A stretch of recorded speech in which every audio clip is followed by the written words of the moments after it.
I think this is indeed the smoking gun of Roswell that confirms there definitely were bodies recovered at Roswell. Dr. Dave Rudiak is a research scientist who believes he has found the long-hoped-for smoking gun of the Roswell incident in a photograph that's been in the public record since 1947. Even though I had believed that something very unusual had happened at Roswell, I was surprised at what I read in here. I wasn't expecting to see some of this stuff. Rudiak has spent the last 2 years using computer imaging to analyze what Roswell researchers know as the Ramey Memo. First, there was the Roswell-based press release. About an hour after the press release, General Ramey was already speaking on the phone to reporters in the Pentagon press room and saying it looked like a weather balloon to him and a radar target, and that is in fact what is pictured here. So they brought in the photographer from the Fort Worth Star-Telegram. He took 6 photos. 4 of the photos have General Ramey, and he's holding this message in his hand. In 3 of those photos, the message is turned away from the camera. In this particular photo, though, for some reason, it's facing the camera. And fortunately for us, the image is of sufficient quality that we can read quite a bit of the message. And it tells, I think, a very remarkable story. During the GAO investigation, U.S. Air Force representatives claimed they tried to enhance this photo themselves. Their official conclusion was that even using state-of-the-art equipment, it was totally unreadable. This is the memo the Air Force said that their high-level government organization photo analysis lab could not read anything on. And if we zoom in here, you can obviously make out some of the words quite easily. And everybody sees this here. This is, the 2 words here are weather balloons. These words are very important because it tells us that this is about Roswell, because Ramey's trying to sell a weather balloon story to the press. It's not his lunch order, it's not his laundry list, it's not Mrs. Ramey telling him to bring groceries home. All right. Rudiak's inquiry began by focusing on the most readable key words and phrases.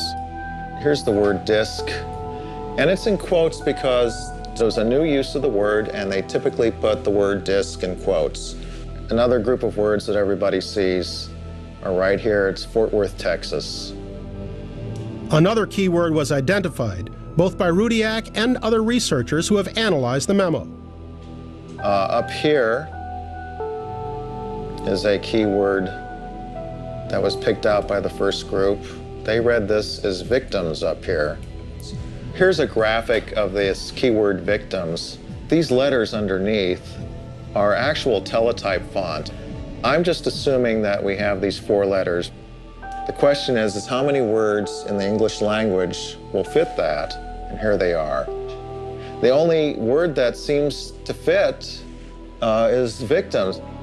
So the word victims is critical because it's really the first documentary confirmation that there actually were casualties or bodies involved with Roswell. It's all been based on witness testimony up to this point.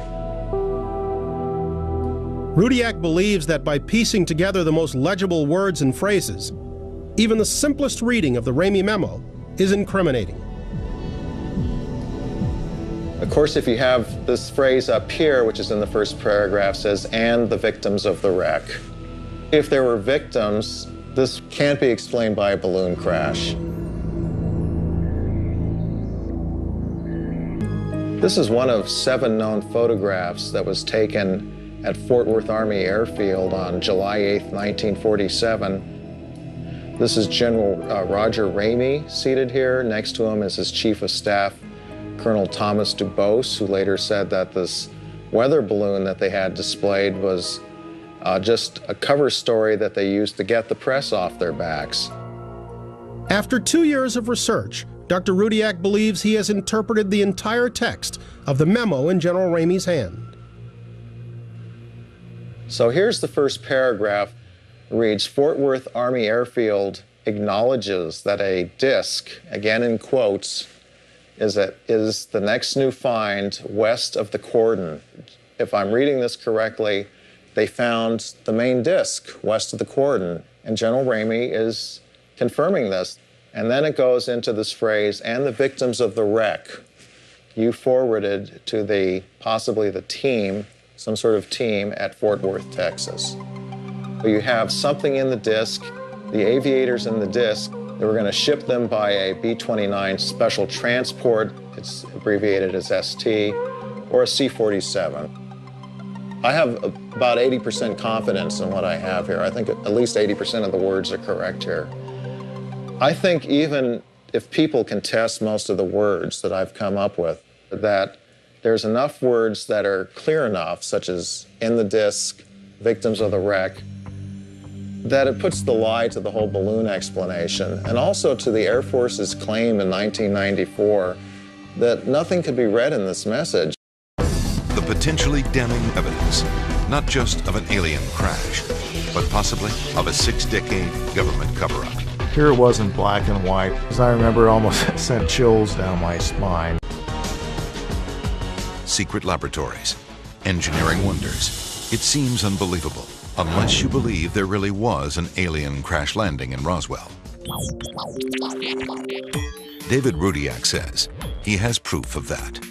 It's this 1947 photograph. This is one of 7 photos known to have been taken in the office of General Roger Ramey. The photograph is from the day the U.S. military identified the Roswell debris as nothing more than a weather balloon. In it, Ramey is kneeling beside the debris, clutching a piece of paper. Seems pretty unremarkable, until you look closer. The real prize is what Ramey is holding in his hand right here. And you can see as you zoom in that there's writing on this paper. Using a digital photo scanner to enlarge and enhance the document, Rudiak says he can make out the words that prove there was an alien spacecraft. This was a brand new use of the word disc. The flying saucers or flying discs, and the terminology had been around for less than 2 weeks, and so the newspapers, for example, often enclose the word disc in quotes. Then, in the same paragraph, a shocker. The real key to this message is this word right here, which the initial group identified as being the word victims. Rudiak deciphers more of the paragraph. They had the victims, they were going to ship them, I believe, to the chief medical officer at Fort Worth. And when it's all strung together, Rudiak believes the document is nothing short of a bombshell. They'd found a disc, they'd found victims, they were shipping the victims out, and then they were going to cover it up.